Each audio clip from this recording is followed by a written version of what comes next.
देखिए 5 का वर्गमूल निकालते हैं तो क्या करते हैं, 5 का वर्गमूल निकालेंगे, 5 लिखना है मेरे साथियों, दो गो लाइन खींचना है, ऐसे बहुत एकदम सुंदर तरीके से दो गो लाइन खींचेंगे। उसके बाद आपको एक ऐसा संख्या सोचना है जिसको खुद के साथ यानी उसी के साथ गुना करने के बाद ये संख्या आना चाहिए यानी 5 आना चाहिए या उससे कम आना चाहिए। बताइए कौन संख्या मेरे साथियों? बोलेंगे 2 सर। बहुत सुंदर, बहुत सुंदर, बढ़िया से समझने का कोशिश करना है। तो जब आपको पता चल गया कि 2 संख्या होगा तो देखिए 2 को कहां कहां लिखना है। 2 को यहां लिखना है, तुरंत इसके नीचे लिखना है और फिर यहां लिखना है जी। 3 जगह लिखना है, 3 जगह लिखना है। अब आपको बड़ी प्यार से नीचे एक लाइन खींचना है, बड़ी प्यार से नीचे एक लाइन खींचना है। अब ये दोनों को गुना करके, ये दोनों को गुना करके 5 के नीचे लिखना है मेरे साथ। ये दोनों को गुना करके, ये दोनों को गुना करके 5 के नीचे लिखना है। बोलिए हाँ या ना?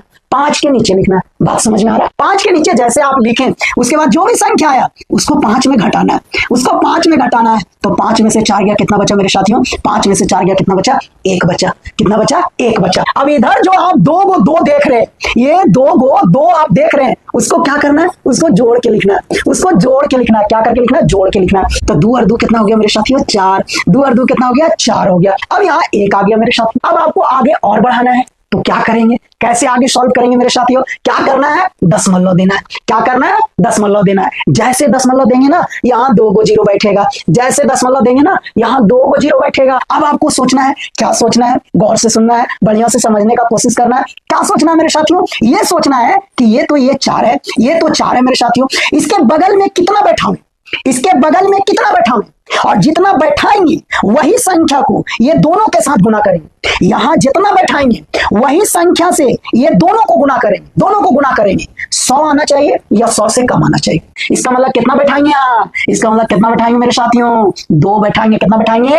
2 बैठाएंगे, 2। अब तुरंत ये 2 को यहां लिखेंगे, इसके नीचे लिखेंगे और यहां लिखेंगे। अब देखिए गुना करके लिखिए, 2 दूनी 4, 4 दूनी 8 जी, है ना? पहले इससे गुना करेंगे 2 दूनी 4, उसके बाद इससे गुना होगा 4 दूनी 8 जी। यहाँ घटाएंगे जी, घटाएंगे और नीचे हमेशा जोड़ के लिखना है। 2 और 2 कितना हो गया? 4 और ये 4 का 4। बात समझ में आया जी? चलिए एक स्टेप और बढ़ाते हैं, थोड़ा और बढ़िया से समझने का कोशिश करते हैं, तब मजा आएगा। चलिए एक स्टेप बढ़ाएंगे तो 2 0 उतार चुके हैं। अब मेरे पास 44 है। अब आपको सोचना है कि यहाँ कितना बैठाएं। अब आपको सोचना है कि यहाँ कितना बैठाएं ताकि जो बैठाएंगे उसी संख्या से तीनों में गुना करेंगे तो 1600 या 1600 से कम आना चाहिए। तो कितना बैठाना पड़ेगा? 3 बैठाना पड़ेगा। कितना बैठाना पड़ेगा? 3। अब आइए गुना कीजिए। 3 तिया कितना हुआ? 9।